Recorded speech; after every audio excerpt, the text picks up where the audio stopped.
बोलिए भगवान श्री कृष्ण की जय। गुरु नारायण भगवान की जय।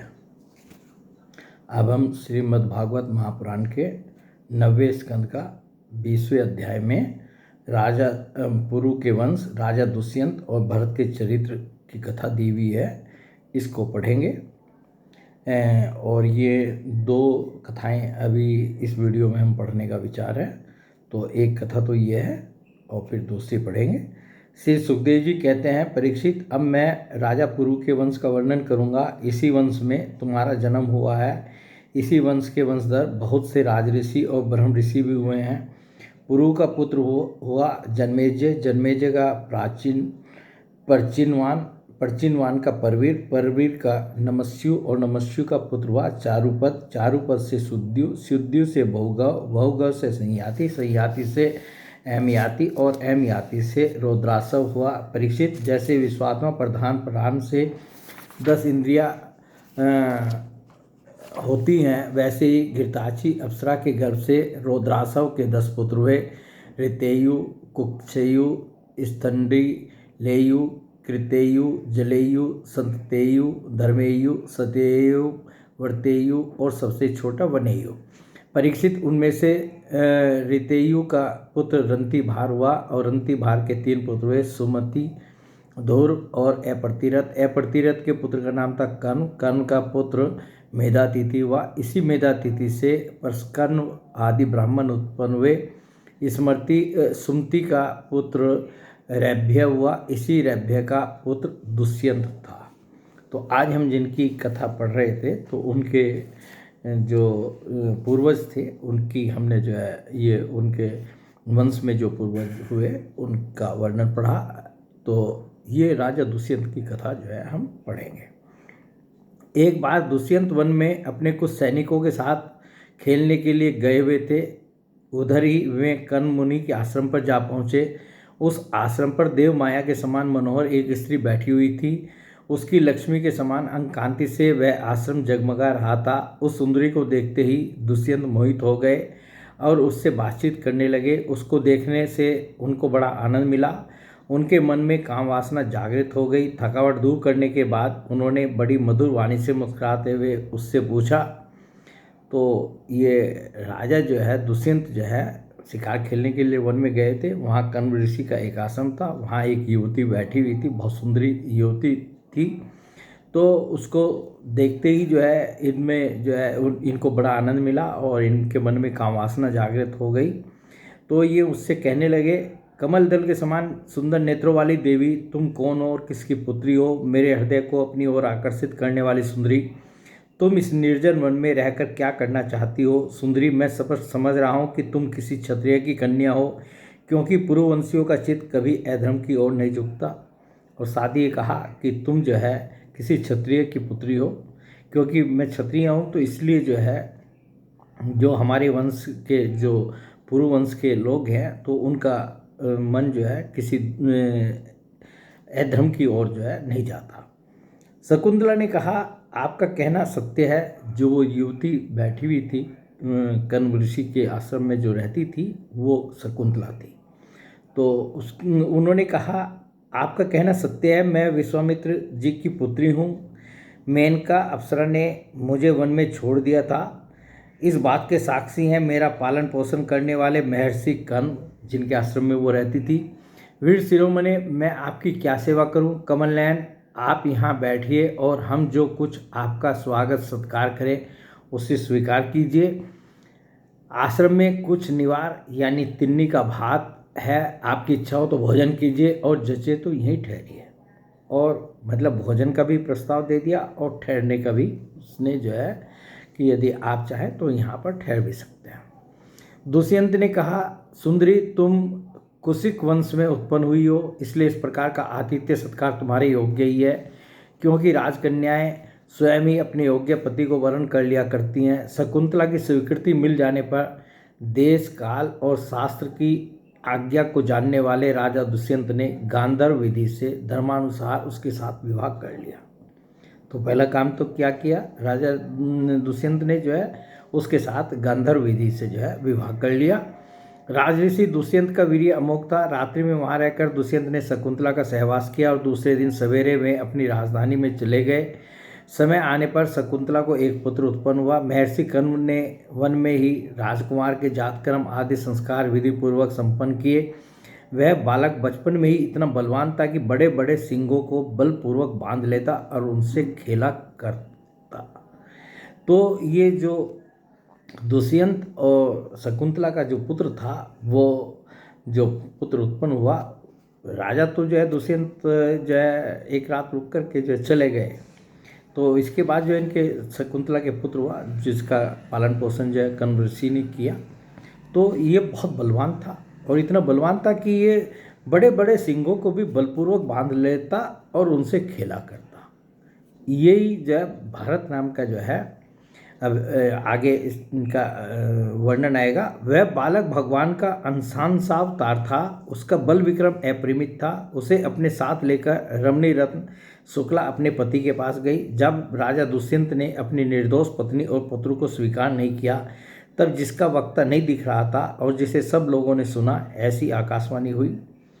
तो शकुंतला जो है कि भाई अब पुत्र बड़ा होता जा रहा है, तो इसको इसके पिता से मिलवाना चाहिए और इसके पिता का जो इसका अधिकार है उसको मिलना चाहिए। तो वो लेकर के जो है उसके राजा दुष्यंत के यहाँ गई, परंतु दुष्यंत ने जो है उन दोनों को जो है पहचानने से मना कर दिया। तो फिर वहाँ पर आकाशवाणी हुई।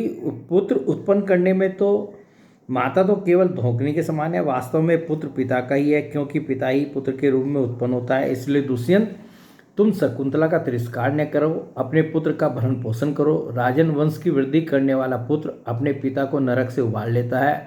शकुंतला का कहना बिल्कुल ठीक है, इस गर्भ को धारण कराने वाले तुम ही हो। आकाशवाणी ने ये सब बातें कही।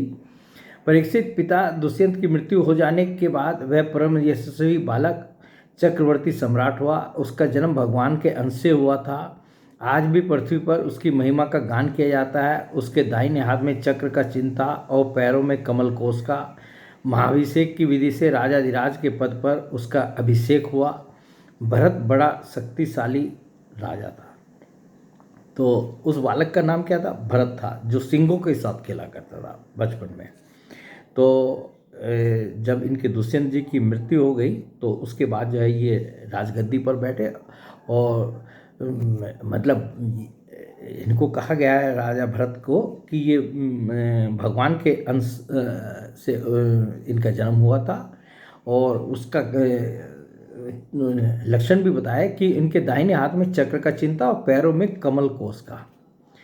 तो ये भरत बड़ा शक्तिशाली राजा था। भरत ने ममता के पुत्र दृक्तमा मुनि को पुरोहित बनाकर गंगा तट पर गंगा सागर से लेकर, देखिए यहाँ ये ध्यान दे करके सुनने की चीज़ है कि भरत ने ममता के पुत्र दृक्तमा मुनि को पुरोहित बनाकर गंगा तट पर गंगा सागर से लेकर गंगोत्री पर्यंत 55 पवित्र अश्वमेध यज्ञ किए। तो ये तो गंगा जी के किनारे जो है गंगा सागर से गंगोत्री तक जो है 55 अश्वमेध यज्ञ किए। और इसी प्रकार यमुना तट पर भी प्रयाग से लेकर यमुनोत्री तक उन्होंने 78 अश्वमेध यज्ञ किए। 78 यज्ञ तो उन्होंने यमुना जी के किनारे किए और 55 यज्ञ जो है उन्होंने गंगा जी के किनारे किए। इन सभी यज्ञों में उन्होंने अपार धनराशि का दान किया था। दुष्यंत कुमार भरत का यज्ञ अग्नि स्थापन बड़े ही उत्तम गुण वाले स्थान में किया गया था। उस स्थान में भरत ने इतनी गौवें दान दी थी कि 1000 ब्राह्मणों में प्रत्येक ब्राह्मण को एक एक बध यानी कि 13,084 गौवें मिली थी।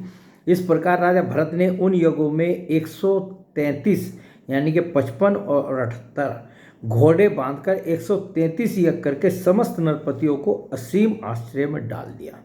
तो 133 घोड़े छोड़े गए थे, इसमें यज्ञ किया था। तो जो है वो जो है सब नरपति जो है उनके अधीन हो गए थे। समस्त नरपतियों को असीम आश्चर्य में डाल दिया। इन यज्ञों के द्वारा इस लोक में तो राजा भरत को परम यश मिला ही, अंत में उन्होंने माया पर भी विजय प्राप्त की और देवताओं के परम गुरु भगवान श्री हरि को प्राप्त कर लिया। यज्ञ में एक क्रम होता है मसनार, उसमें भरत ने सुवर्ण से विभूषित श्वेत दांतों वाली तथा काले रंग के 14 लाख हाथी दान किए। भरत ने जो महान कर्म किया वह न तो पहले कोई राजा कर सका था और न तो आगे ही कोई कर सकेगा। क्या कभी कोई हाथ से सर को छू सकता है? भरत ने दिग्विजय के समय किरात, हून, यवन, आंध्र, कंक, खस, शक और मलेच आदि समस्त ब्राह्मण द्रोही राजाओं को मार डाला। पहले युग में बलवान असुरों ने देवताओं पर विजय प्राप्त कर ली थी और वे रसातल में रहने लगे थे। उस समय वे बहुत सी देवांगनाओं को रसातल में ले गए थे। राजा भरत ने फिर से उन्हें छुड़ा दिया। उनके राज्य में पृथ्वी और आकाश प्रजा की सारी आवश्यकताएं पूर्ण कर देते थे। भरत ने 27,000 वर्ष तक समस्त दिशाओं का एक छत्र शासन किया। 27,000 वर्ष तक। अंत में सार्वभौम सम्राट भरत ने यही निश्चय किया कि लोकपालों को भी चकित कर देने वाला ऐश्वर्य, सार्वभौम संपत्ति, अखंड शासन और यह जीवन भी मिथ्या ही है। और जब जो है ये सब भोग लिए तो अंत में जो है इनको भी क्या हुआ, इन्होंने भी वही निश्चय किया कि लोकपालों को भी चकित करने देने वाला ऐश्वर्य, सार्वभौम संपत्ति, अखंड शासन और यह जीवन भी मिथ्या, यह झूठा है। यह निश्चय करके वे संसार से उदासीन हो गए, उनको वैराग्य हो गया। परीक्षित विदर्भ राज की 3 कन्याएं सम्राट भरत की पत्नियां थीं। वे उनका बड़ा आदर भी करते थे, परंतु जब भरत ने उनसे कह दिया कि तुम्हारे पुत्र मेरे अनुरूप नहीं है, तब वे डर गई कि कहीं सम्राट हमें त्याग न दे, इसलिए उन्होंने अपने बच्चों को मार डाला। 3 पत्नियां थी, उनके बच्चे भी थे, परंतु राजा भरत ने कह दिया कि तुम्हारे बच्चे जो है मेरे अनुरूप नहीं है, उन्होंने उनको मार डाला। इस प्रकार सम्राट भरत का वंश वितत अर्थात विच्छिन्न होने लगा। तब उन्होंने संतान के लिए मरुतस्तोम नाम का यज्ञ किया। इससे मरुदगणों ने प्रसन्न होकर भरत को भरद्वाज नाम का पुत्र दिया। भरद्वाज की उत्पत्ति का प्रसंग यह है, ये जो भरद्वाज जी हैं जिनकी कथा जो है आती है, तो उनके जन्म की भी कथा जो है ये भरत जी के चरित्र में ही है। ये इनके दत्तक पुत्र हुए थे भरद्वाज जी जो हैं भरत जी के, क्योंकि इनको तो संतान हुई नहीं थी। भरद्वाज की उत्पत्ति का प्रसंग यह है कि एक बार बृहस्पति जी ने अपने भाई उतत्य की गर्भवती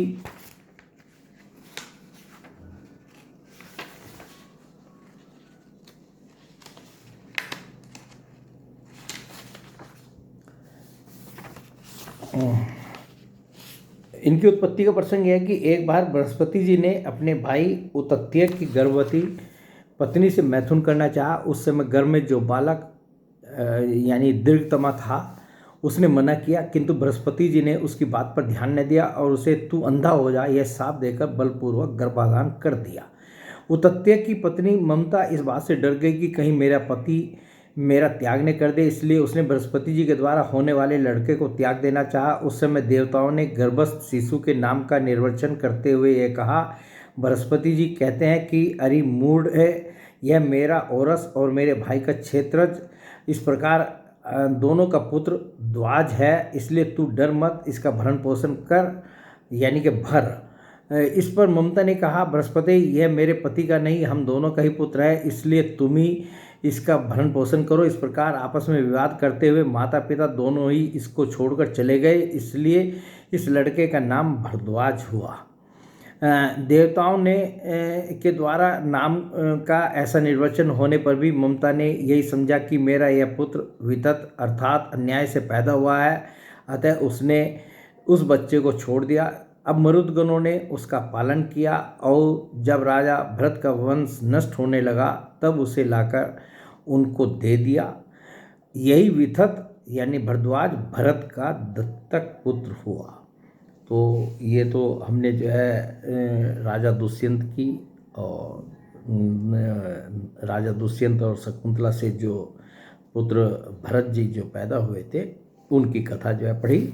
और एक कथा जो है हम और पढ़ना चाह रहे हैं।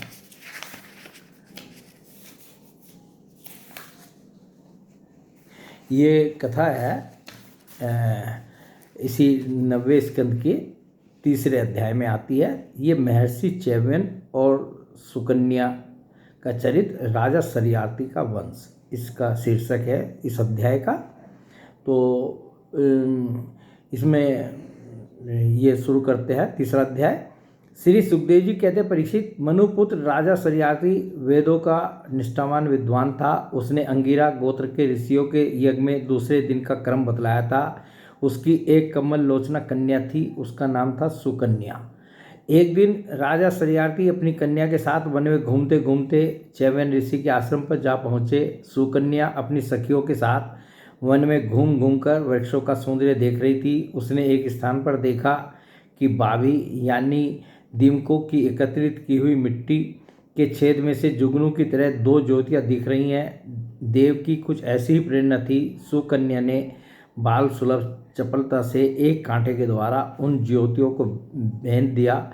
इससे उनमें से बहुत सा खून बह चला। तो ये मनुपुत्र जो है सरियाती जो है एक दिन जो है वन में घूमते घूमते जो है चैवन्य ऋषि के आश्रम पर पहुँचे। तो ये सुकन्या अपनी सखियों के साथ घूम रही थी। वहाँ उसने एक बांबी देखी, दीमकों से जो बन जाती है।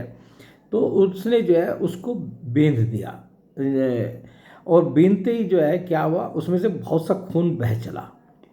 और वो आश्रम किसका था? चैवन्य ऋषि का आश्रम था। उसी समय राजा सरियाती के सैनिकों का मलमूत्र रुक गया। तो जिस समय उसमें से खून बह चला तो जो राजा सरियाती के साथ जो सेना गई थी उनका सैनिकों का मलमूत्र रुक गया। राजा सरियाती को यह देखकर बड़ा आश्चर्य हुआ। उन्होंने अपने सैनिकों से कहा, अरे तुम लोगों ने कहीं महर्षि चैवन्य जी के प्रति कोई अनुचित व्यवहार तो नहीं कर दिया कि यहाँ आश्रम में जो है तुम लोगों से कोई गलती हो गई हो चैवन्य ऋषि के प्रति? तो मुझे तो ये स्पष्ट जान पड़ता है कि हम लोगों में से किसी न किसी ने उनके आश्रम में कोई अनर्थ किया है। तब सुकन्या ने अपने पिता से डरते डरते कहा कि पिताजी, मैंने कुछ अपराध अवश्य किया है। मैंने अनजान में दो ज्योतियों को कांटे से छेद दिया है कि जो ये बाम्बिया सी दिख रही थी इनको मैंने जो है कांटा लगा कर इनको छेद दिया है और उससे जो है खून भी बह चला था। अपनी कन्या की ये बात सुनकर सरियाती घबरा गए। उन्होंने धीरे धीरे स्तुति करके बाबी में छिपे हुए चैवन्य मुनि को प्रसन्न किया। तो वो जो बाबी में जो है थे वो चैवन्य मुनि थे और जिनको कि इसने जो है इनकी कन्या ने जो है बीधा था। तो राजा ने जो है उनकी स्तुति की तो उससे चैवन्य मुनि प्रसन्न हुए। तदंतर चैवन्य मुनि का अभिप्राय जानकर उन्होंने अपनी कन्या उन्हें समर्पित कर दी। चैवन्य ऋषि जब निकले, देखा उन्होंने कि राजा अपनी सुकन्या के साथ जो है आए हैं, तो उन्होंने जो है उनकी कन्या को जो है राजा से मांग लिया। तो राजा ने उनको समर्पित कर दी और इस संकट से छुटकर बड़ी सावधानी से उनकी अनुमति लेकर मैं अपनी राजधानी में चले आए।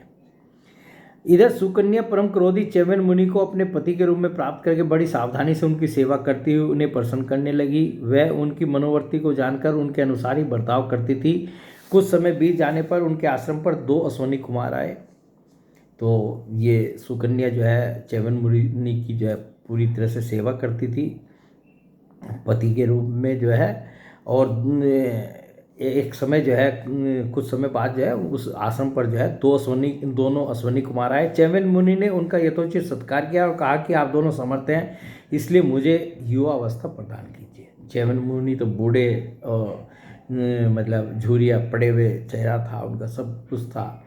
तो उन्होंने कहा कि आप जो है समर्थ हैं और मुझे जो है आप युवा अवस्था, अश्वनी कुमारों को कहा कि मुझे युवा अवस्था प्रदान कीजिए, मेरा रूप एवं अवस्था ऐसा कर दीजिए जिससे युवती स्त्री चाहती है। मैं जानता हूँ कि आप लोग सोमपान के अधिकारी नहीं है, फिर भी मैं आपको यज्ञ में सोम रस का भाग दूंगा। और ये उनको आश्वासन दिया, उनसे प्रतिज्ञा की कि मैं जो हूँ आपको जो है आप सोमपान के अधिकारी नहीं है, फिर भी मैं आपको जो है यज्ञ में सोम रस का भाग दूंगा। वैद्य शिरोमणि, ये देखिए यहाँ इनके लिए शब्द आया अश्वनी कुमारों के लिए वैद्य शिरोमणि। ये कितने बड़े वैद्य थे, मतलब शिरोमणि थे वैद्यों के। अश्वनी कुमारों ने महर्षि चैवन्य का अभिनंदन करके कहा ठीक है, और इसके बाद उनसे कहा कि यह सिद्धों के द्वारा बनाया हुआ कुंड है, आप इसमें स्नान कीजिए।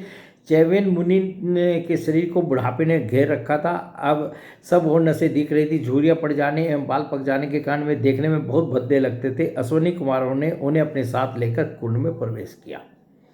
तो अश्विनी कुमार ने कहा कि आप इस कुंड में स्नान कीजिए तो सब काम हो जाएगा। तो अश्विनी कुमार जो है उनको लेकर के, दोनों अश्विनी कुमार च्यवन मुनि को लेकर के कुंड में प्रवेश कर गए। उसी समय कुंड से 3 पुरुष बाहर निकले। वे तीनों ही कमलों की माला, कुंडल और सुंदर वस्त्र पहने एक से मालूम होते थे। वे इतने सुंदर, वे बड़े ही सुंदर एवं स्त्रियों को प्रिय लगने वाले थे। परम साध्वी सुंदरी सुकन्या ने जब देखा कि ये तीनों तो एक ही आकृति तथा सूर्य के समान तेजस्वी हैं, तब अपने पति को न पहचान कर, और तीनों की शक्ल जो है, जब कुंड से बाहर निकले तो तीनों की शक्ल जो है बिल्कुल एक जैसी लग रही थी। सुंदर तो थे ही थे, यौवन भी पूरा था, और जो है एक ही जैसी शक्ल लग रही थी। तब अपने पति को न पहचान कर उसने अश्विनी कुमारों की शरण ली। तो अपने पति को पहचान नहीं पाई, इसमें च्यवन मुनि कौन है और अश्विनी कुमार कौन है, ये दो। तो जो है उसने क्या किया, कितनी समझदारी का काम किया। उसने अश्विनी कुमारों की शरण ली। उसके पातिव्रत्य से अश्विनी कुमार बहुत संतुष्ट थे। तो उन्होंने कहा कि महाराज जो है, जो भी मेरे पति हो, आप जो है बता दीजिए, मैं आपकी शरण में हूँ, अश्विनी कुमार को कहा। तो उसके पातिव्रत्य से अश्विनी कुमार बहुत संतुष्ट थे। उन्होंने उसके पति को बतला दिया और फिर च्यवन मुनि से आज्ञा लेकर विमान के द्वारा वे सड़क को चले गए। तो अश्विनी कुमार जो है अपना जो है उनसे आज्ञा लेकर के सड़क को चले गए। कुछ समय के बाद यज्ञ करने की इच्छा से राजा श्रीयार्थी च्यवन मुनि के आश्रम पर आए। जो सुकन्या जिनकी पुत्री थी, वो राजा श्रीयार्थी जो छोड़ करके गए थे, वो च्यवन मुनि के आश्रम पर आए। वहाँ उन्होंने देखा कि उनकी कन्या सुकन्या के पास एक सूर्य के समान तेजस्वी पुरुष बैठा हुआ है। तो राजा तो जो है अपनी कन्या को जो है सौंप करके गए थे च्यवन मुनि को, और वहाँ देखा कि एक सुंदर युवक जो है और जो सूर्य के समान तेजस्वी था, वो ऐसा पुरुष बैठा हुआ है। सुकन्या ने उनके चरणों की वंदना की, अपने पिता के चरणों की वंदना की। श्रीयार्थी ने उसे आशीर्वाद नहीं दिया और कुछ अप्रसन्न से होकर बोले।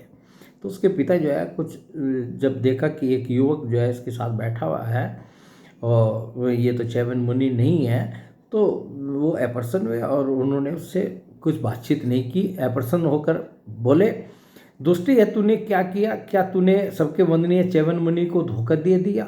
अवश्य तूने उनका बूढ़ा और अपने काम का न समझकर छोड़ दिया, और अब तुम इस राह चलते जार पुरुष की सेवा कर रही है। तेरा जन्म तो बड़े ऊंचे कुल में हुआ था, यह उल्टी बुद्धि तुझे कैसे प्राप्त हुई? तेरा यह व्यवहार तो कुल में कलंक लगाने वाला है। अरे राम राम, तू निर्लज होकर जार पुरुष की सेवा कर रही है और इस प्रकार अपने पिता और पति दोनों के वंश को घोर नरक में ले जा रही है। राजा श्रीयार्थी के इस प्रकार कहने पर पवित्र मुस्कान वाली सुकन्या ने मुस्काकर कहा, पिताजी, ये आपके जामाता स्वयं भृगुनंदन महर्षि च्यवनी हैं। ये जो युवक दिखाई दे रहे हैं आपको, ये आपके दामाद ही हैं, जामाता हैं आपके। इसके बाद उसने अपने पिता से महर्षि च्यवन के यौवन और सौंदर्य की प्राप्ति का सारा वृत्तांत कह सुनाया कि कैसे इनको यौवन प्राप्त हुआ, कैसे इनको सौंदर्य प्राप्त हुआ। वो सारा वृत्तांत जो अपने पिता को सुना दिया। वह सब सुनकर राजा श्रीयार्थी अत्यंत विस्मित हुए। उन्होंने बड़े प्रेम से अपनी पुत्री को गले से लगा लिया। तब जो है राजा ने जो है अपनी पुत्री पर स्नेह दिखलाया और जो है गले से लगा लिया। महर्षि च्यवन ने वीर श्रीयार्थी से सोमयज्ञ का अनुष्ठान करवाया। अब जो अश्विनी कुमारों से जो उन्होंने वायदा किया था, प्रण किया था, प्रतिज्ञा की थी, उसको पूरा करने के लिए जो है राजा श्रीयार्थी से सोमयज्ञ का अनुष्ठान करवाया, और सोमपान के अधिकारी न होने पर भी अपने प्रभाव से अश्विनी कुमारों को सोमपान कराया। इंद्र बहुत जल्दी क्रोध कर बैठते हैं, इसलिए उनसे यह सहा न गया। उन्होंने चिढ़कर श्रीयार्थी को मारने के लिए वज्र उठाया। तो जब इंद्र को पता चला कि अश्विनी कुमारों को सोमपान कराया गया है, तो इंद्र जो चिढ़ गए और उन्होंने जो है राजा श्रीयार्थी को मारने के लिए अपना वज्र उठा लिया।